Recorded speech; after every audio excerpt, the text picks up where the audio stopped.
السلام علیکم ورحمۃ اللہ وبرکاتہ۔ بعض لوگ وہ ہوں گے جو محشر کی جگہ میں ان کے لیے سواریاں لائی جائیں گی، پھر دوسرے نمبر پہ وہ لوگ ہوں گے جو پیدل چل کے جائیں گے، اور پھر ان سے کم درجے کے وہ لوگ ہوں گے جو گھسٹتے ہوئے جائیں گے، اور جو سب سے گھٹیا درجے کے لوگ ہوں گے وہ سر کے بل چلتے ہوئے محشر کی جگہ پر آئیں گے۔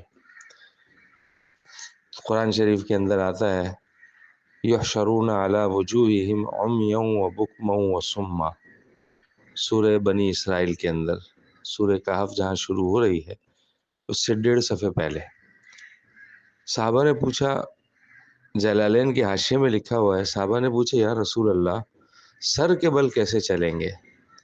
کیونکہ قرآن شریف میں آتا ہے سر کے بل آئیں گے اندھے بہرے گونگے۔ حضور صلی اللہ علیہ وسلم فرمایا پاؤں کے بل کون چلاتا ہے؟ تو جو اللہ لوگوں کو پاؤں کے بل چلاتے ہیں وہ اللہ خبیث کافر لوگوں کو سر کے بل چلانے پر بھی قادر ہیں۔ پھر جب سارے لوگ محشر میں آ جائیں گے تو صورتحال یہ ہوگی کہ 2 قدم سے زیادہ کسی کو جگہ نہیں ملے گی، کیونکہ سارے انسان جمع ہیں، اور پھر جو ہے وہ اور ہر انسان الف ننگا ہوگا، چاہے مرد چاہے عورتیں۔ حضرت عائشہ رضی اللہ تعالیٰ عنہ نے پوچھا حضور صلی اللہ علیہ وسلم سے، یا رسول اللہ بڑی شرم آئے گی؟ حضور علیہ الصلوۃ والسلام نے فرمایا کہ اے عائشہ شرم تو جب آئے جب کسی کو ہوش ہو، وہاں تو مدہوشی کی کیفیت ہوگی اور ہر آدمی دہشت زدہ ہوگا۔ اس کو آپ مثال سے سمجھیں۔ اللہ کا شکر ہے آج کل MQM کا دور ختم ہو گیا، بدمعاشی کا جو ان کا دور تھا۔ آج سے 10 سال پہلے اگر کسی کو یاد ہو کہ آدھے گھنٹے کی کال ہوتی تھی جس میں پورا شہر کراچی بند ہو جاتا تھا، اور جب وہ کال ہوتی تھی نا تو ہر آدمی بس اپنی موٹر سائیکل گاڑی اور بس کی طرف بھاگ رہا ہوتا تھا، کسی کا ہوش نہیں ہوتا تھا۔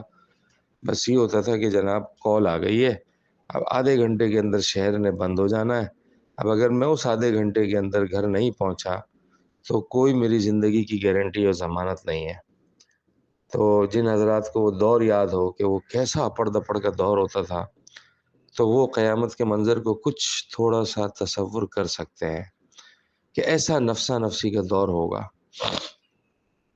اور سورہ حج میں اللہ تعالیٰ فرماتے ہیں یا ایھا الناس اتقوا ربکم، اے لوگوں تم اپنے رب سے ڈرو، ان زلزلۃ الساعۃ شیء عظیم، یہ قیامت کا جھٹکا بہت بڑی چیز ہے۔ یہاں سے مراد نفخہ ثانیہ ہے۔ یوم ترونها تذہل کل مرضعۃ عما ارضعت وتضع كل ذات حمل حملها وترى الناس سکارى وما هم بسکارى ولكن عذاب اللہ شدید۔ اتنا زبردست جھٹکا ہے کہ دودھ پلانے والی اپنے دودھ پیتے بچے کو بھول جائے گی، اور حاملہ عورتیں اپنے حمل کو گرا دیں گی، اور تو لوگوں کو مدہوش دیکھے گا، لیکن وہ مدہوشی نہیں ہوگی، وہ دہشت ہوگی۔ تو ایسا سخت دن جو ہے وہ ہمارے سامنے آنے والا ہے۔ زمین تانبے کی ہوگی اور آسمان سوا نیزے پر، سورج سوا نیزے پر ہوگا، اور پوری زمین میں کوئی آڑ اور کوئی غار نہیں ہوگا جس میں آدمی پناہ لے سکے، بچ سکے، بھاگ سکے، اور ہر انسان الف ننگا اللہ کے سامنے کھڑا ہوگا، اور زمین نے پاؤں پکڑ لیے ہوں گے، جیسا کہ حدیث میں آتا ہے نا، ہر انسان کے پاؤں زمین نے پکڑے ہوں گے جب تک اس سے 4 سوال نہ ہو جائیں۔ اپنی زندگی کہاں لگائی، پھر زندگی کے جو قیمتی حصہ تھا اپنی جوانی کہاں لگائی، پھر مال کہاں سے کمایا اور کہاں پر خرچ کیا، اور پھر اپنے علم پر کیا عمل کیا۔